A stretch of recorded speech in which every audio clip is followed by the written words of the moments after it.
Welcome back, Fantasy Fiction Fanatics. It's great to see you again, and I hope you're doing well. Today we are going to be doing another class on Harrow the Ninth, and we're going to be talking about chapters 17 through 21 today. So hopefully you are enjoying the story and ready to continue on with our discussion of it. Let's go ahead and jump right in with the recap, and as I'm sure you probably know from reading it yourself, it is not a traditional plot. Still, we are kind of struggling along with different timings, different timelines, different events happening, so please forgive the recap being a little bit all over the place, but the book is a little all over the place, so hopefully we can make sense of it together. And we start with chapter 17 as another chapter that's kind of detailing the lectors that Harrow is with, as she's talking about her thoughts on them and kind of figuring out exactly what each of them, their specialties are and what she feels about them, her thoughts on them, kind of a analysis-based thing that we had in chapter 16. So we're just continuing that and learning a little bit more about her thoughts and feelings towards the people that she is interacting with. And then we jump into the past and find Magnus and Abigail are investigating Captain Duerto's, I think it was Duerto's is her name, body, and how apparently she was killed by the sleeper that teacher had warned them about, and was killed with several bullets. And the lieutenant, Diaz, her lieutenant, was aware of the sleeper, saw the sleeper, and followed the sleeper back to its resting place, this coffin or whatever, and is letting everybody know what she saw and what happened and where the coffin is, and she even tried to break into it to no avail. So they're just getting her details, things like that, of the crime that happened with the sleeper killing the captain. And then we jump back to I don't know if it's totally the present day, because it does say a different timing at the chapter title. So instead of 6 months before, we're back to 10 months before the emperor dies. But more back into the more recent time that we were talking about.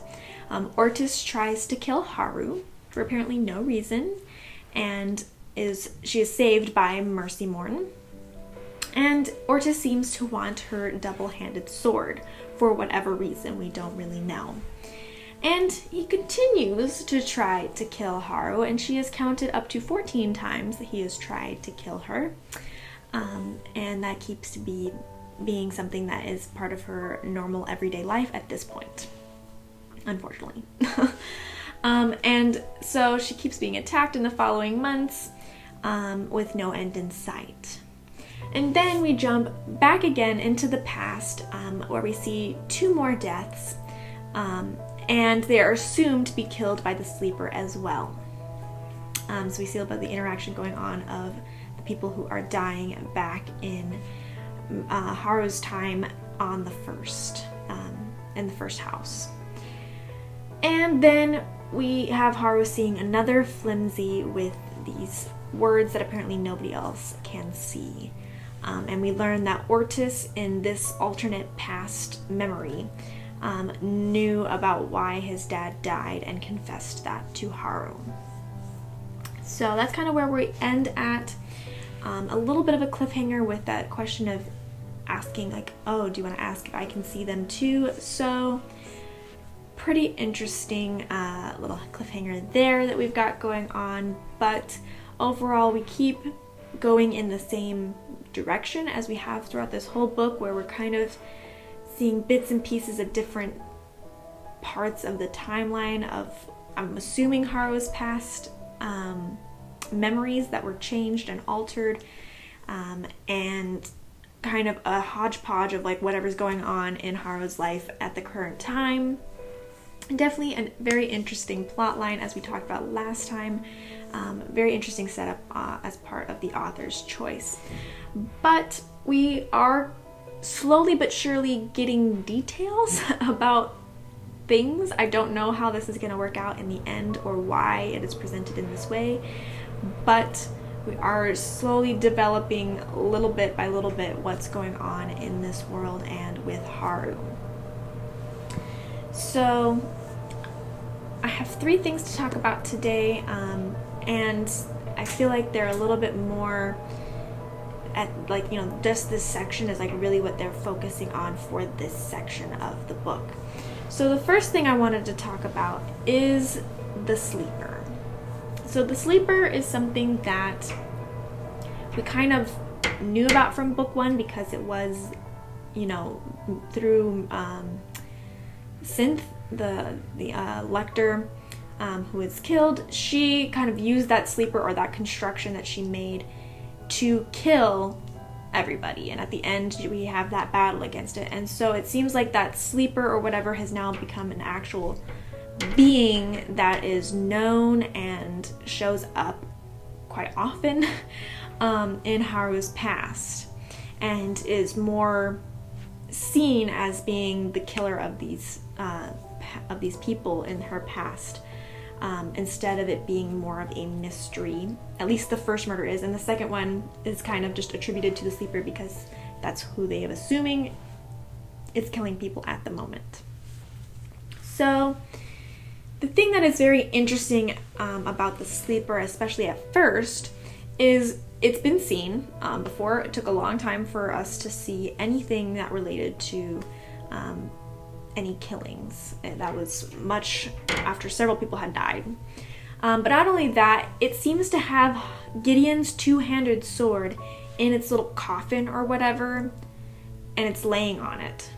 So for whatever reason, we will hopefully find out, the sleeper is, in Harrow's mind, I'm assuming how she gets this two-hander.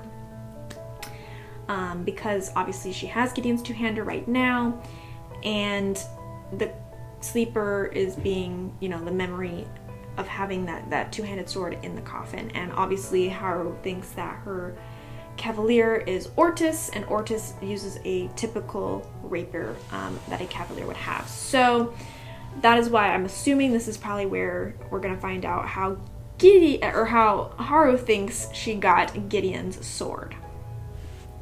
But it's very interesting that the sleeper would have it, especially because it also seems to have a gun. And so we're not really sure where this sleeper is going to lead us at this point, but it is definitely an interesting change for her past. It's very interesting that the sleeper has immediately been seen right off the first kill to be killing it, and for it to be kind of like a programming where it woke up, it killed the captain, and then it went back to its little coffin and slept, and the lieutenant could not even break the glass or anything of the coffin, that it was just trying to get in there, and the sleeper didn't stir, nothing. It was kind of just like a programming, and maybe that has to do with Synth. We're gonna end up finding out exactly how the sleeper works, I'm sure, since we keep seeing so much of this past little bits and pieces. In many ways, it's almost like we're kind of redoing book 1 in a more smaller amount of time, with more of just quick glimpses about the main events that are going on, which is carried by the fact that we know what the main events were in the first place. So we kind of have that background understanding of what these memories are replacing. It's very also interesting that the sleeper has a gun. We haven't really had any guns in this story, at least not that I remember. It's all been just the swords.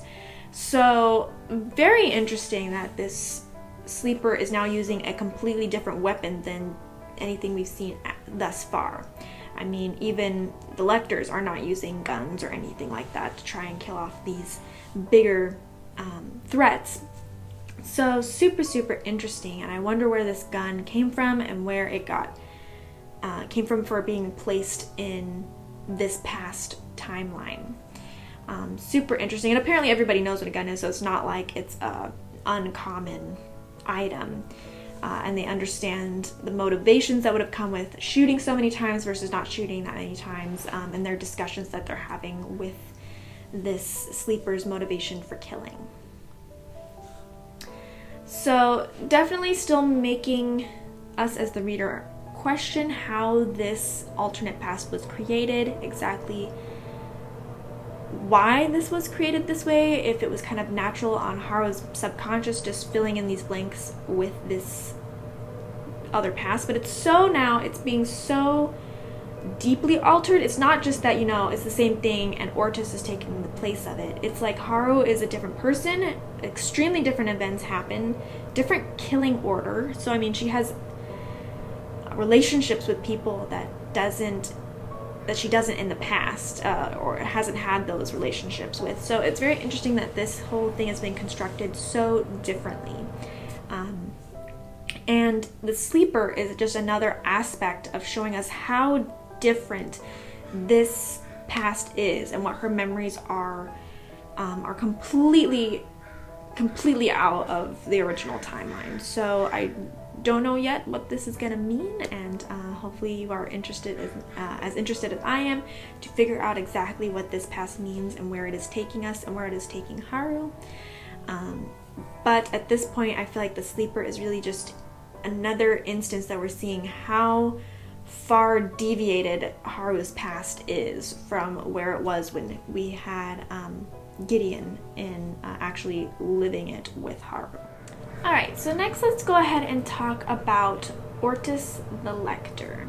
So we saw him many chapters ago as he burst into the kind of funeral thing and like let them know like, oh hey, number 7 is coming, what are we gonna do? And then after that we like didn't see him for several chapters. And we have no clue who he is or anything. He just gives Harrow originally that weird feeling that's assumed, at least in my opinion, I assumed that it was because his name is the same as her cavalier, which is not really her cavalier, and so it just kind of got all mixed up together with that. But now we're finally starting to see a little bit about him and his role in everything going on at this point. Kind of interesting that we've gone, I think, a little bit back in the past from where we were previously, because as I mentioned a little bit earlier, we did have in previous chapters it said that we were 6 months from when the emperor was killed, and then when we talk about Ortus it mentions it's 10 months before the emperor is killed. So I'm not really sure why we've set it up to where we've gone past when this happened and then come back around to it. I'm not totally sure why Tamsyn set it up that way, but we are talking about it now, and Ortus is finally a character that we are learning about. And what we're learning about is not necessarily the best thing about him. Like, I mean, it's not like he seems to be such a great lector where he's different than the other crazy ones that we've seen right so far. He really is trying to kill Harrow. As simple as that. He is just coming up, stabbing her at the most random of times, and hoping to murder her. And we don't really know why, because there is no development of like a reason why. He just says that he doesn't trust her, he wants to kill her. She's hasn't done anything as far as, you know, we've been told, as we've been shown, to show that she deserves to be murdered and that she shouldn't be trusted. Especially with how God has defended her. He's tried to get Ortus to stop. He doesn't want her to be killed. He finds that she is important, and we keep seeing that God finds her very important. But Ortus keeps gunning after her, and God is like, I just hope you don't hold it against him, and I hope that, you know, you can get past this and just ignore the fact that he's killing you almost every day. Definitely interesting for God to be doing that and letting that kind of stuff go, but I mean, I'm not him, so what do I know? But definitely is an interesting addition to have this danger for Harrow in her own ship at any time. And, you know, Mercy saves her the first time. She really lucked out. She was pretty much almost dead. God has saved her a couple times, Augustine once or twice. So everybody seems to happen to show up right at the right moment to save her, and God wants her around, so they are saving her, though they have no love for her. But the question really is, why does Ortus not like her so much, and why is he so insistent on killing her? They say that once he's locked onto a target, like, he's just no stopping him. But what triggered him to be locking on her versus, Ianthe, who Ianthe is new as well, and yet he hasn't been targeting her as far as we know. And it's very annoying that even God can't make him stop. He said, don't kill her, what are you doing, leave her alone.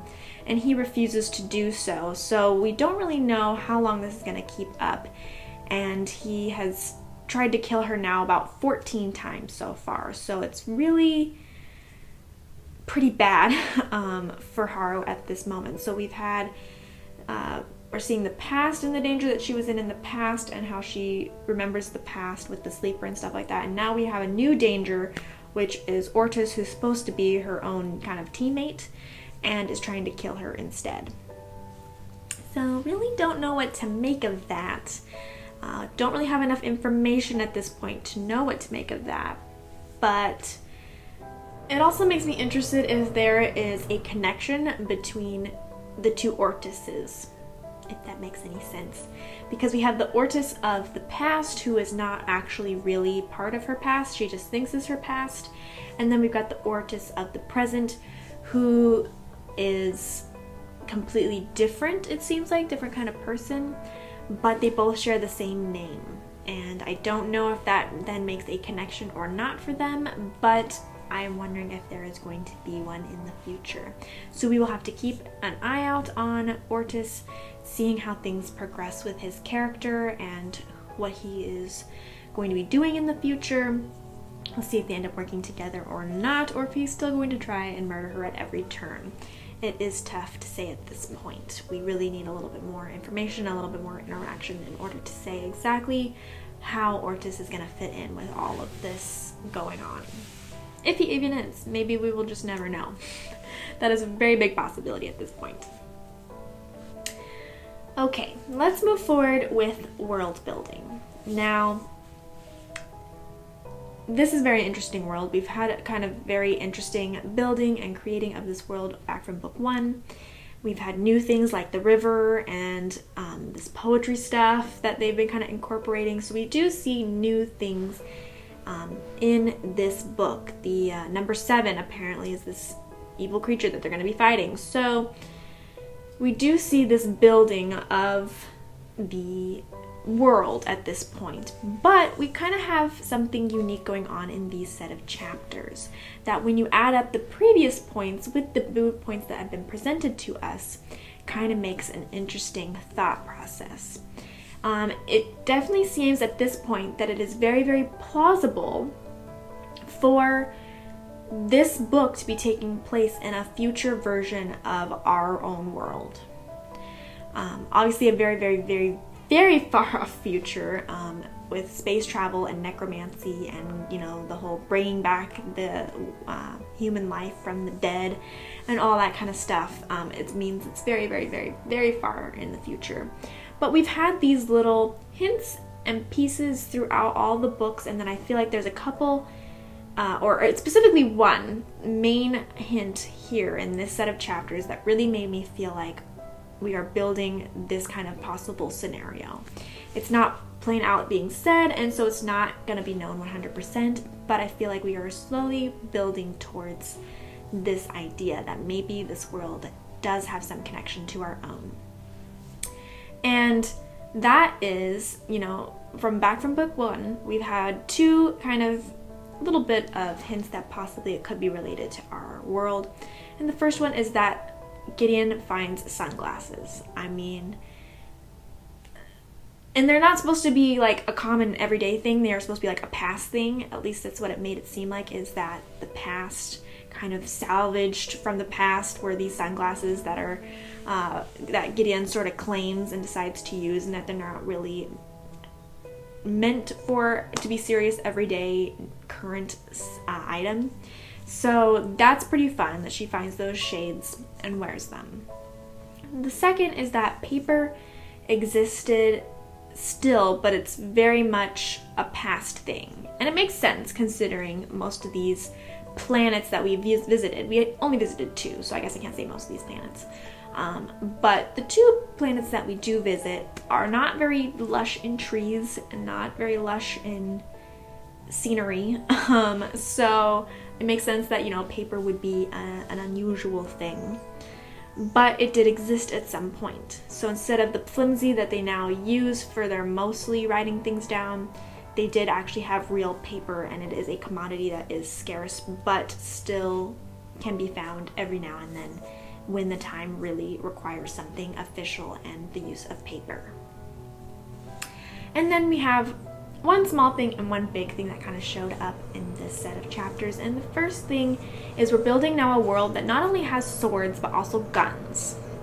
And guns is definitely something that exists in our world today, and will, I'm sure, exist for a long time. So since they are so rare, it doesn't seem like it's something that happens, you know, like everyone just carries around, for the fact that this is the first real mention that we've had of like artillery and guns and stuff like that is with this sleeper.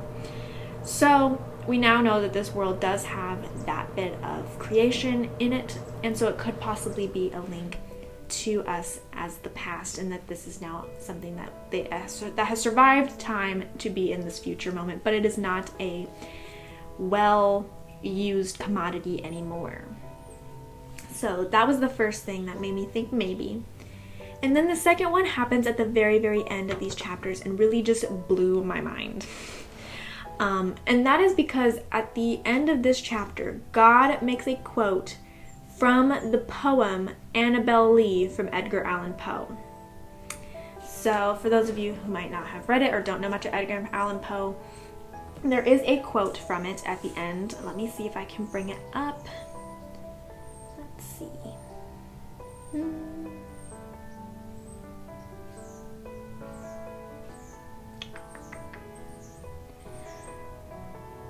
I guess it's not like directly at the end, it's more of at the end of the second to last chapter. That's why I'm having trouble finding it at first. Here it is. Okay, so the end of chapter 20, he's talking about the body and makes this reference that where he says, for the moon never beams without bringing me dreams of the beautiful Annabel Lee. So obviously he does state that it is Annabel Lee because that is part of the poem, but yes, it is from Edgar Allan Poe, and the statement right before that is also directly from the poem. So if that poem is, you know, has survived from God, somebody who was around from before the resurrection of the world, maybe that is a sign that we are having that this resurrected world comes from our world that we had previously. So since it's a direct quote from that, it does make it seem like, hey, this is coming from a far off future. Otherwise, how else would they have the exact same poem from a famous author from our personal past in our own time in this other world? So let me know what you think about all of what I've talked about, but especially this world building. That's the thing that I find was the most interesting out of this set of chapters, at least for me personally. I think all of it, of course, is important. All of it is interesting, but this really struck me, especially since I have done previous research on that particular poem. I thought it was a really interesting addition that we added in here and really kind of made the point like, oh my gosh, this has to be a future version of ours. Otherwise, how would this particular poem be in there? It's not just any poem, it's one that actually exists in our world with a quote that actually exists from the poem. So let me know your thoughts and feelings. I would really love to hear them and to know what you think about the world that we are building at this point, about Ortus, about the sleeper, or about anything else that came up, especially if you feel like I forgot anything that's really, really important and would like to add that. Please let me know. I would love to hear your opinions as well. All right, last but not least, let's go over the nitty gritty. So for the nitty gritty today, the first thing I wanted to talk about was how God equates the body to Annabel Lee, which is what we just talked about for our world building. But it does make it kind of interesting to know if the quote body that they have in the tomb that's shackled, and it says it is the monster that will destroy God, is a lost love of his, is someone that he really, really loved, and something happened to cause her then to be frozen over. So I wonder if this is a little bit of a hint that maybe she's not a monster in the typical sense. It is more a monster of what she means to him. So definitely an interesting concept that we were brought up with, because since the poem of Annabel Lee is about a man who really loved this woman, and the angels that lived in heaven were really jealous of the love that they had, froze over Annabel Lee, and they entombed her. So I wonder if that is also a connection, is that God really loves Annabel Lee, or this Annabel Lee, and she ended up being entombed because of that, and that is how she is the quote monster and his downfall. So something interesting, something I didn't even think about, because we were constantly wondering how she could be the downfall of God, but maybe this is giving us our clue of what that possibly might be, why she is the downfall for him. Though it's not set yet, but that was just something that I thought might possibly be why we are bringing up the fact that he has called her the same thing as Annabel Lee. Let me know your thoughts on that. I'd love to hear them. Second thing is that Harrow feels like she is searching for something in her past memories. So we have this comment where she's thinking something's not quite right, feels like she's searching for something, feels like something is missing. And so I wonder if subconsciously she recognizes that the memories are false, and is trying to find Gideon in these different past memories. And that is why she has that feeling or that memory that when she was there, something was wrong and something was missing. Maybe she's subconsciously looking for Gideon, or maybe she subconsciously feels Gideon at those moments when she has these past memories. And last but not least, I really feel like at this point we're seeing that Gideon was a huge part of Harrow's personality, because I feel like every time we go into this past, she has a lot of a different personality. She's much more interactive, much more talking. Her relationship with Ortus is very different. And so I'm wondering if Gideon was actually a big portion of why Harrow was the way that she was. And without Harrow now, without Gideon, Harrow is now a different person in many ways. So what do you feel the thoughts are for Gideon and Harrow and their relationship, and how Harrow seems to be changed from these past events being erased from her life? All right, last but not least, before we go ahead and wrap up, let's just go over our trivia question. Thank you again to everyone who participated. The answer for last week's question was Mount Nevermind. And the correct answers were given by John, Brendan, and Paul. So thanks again, as I said, to everyone who participated. If you are new and would like to join in with the trivia question, go ahead over to the blog, fantasyfictionfanatics.net. It will be on the right-hand side. If you scroll down just a tiny little bit, you will be able to see it and be able to answer it.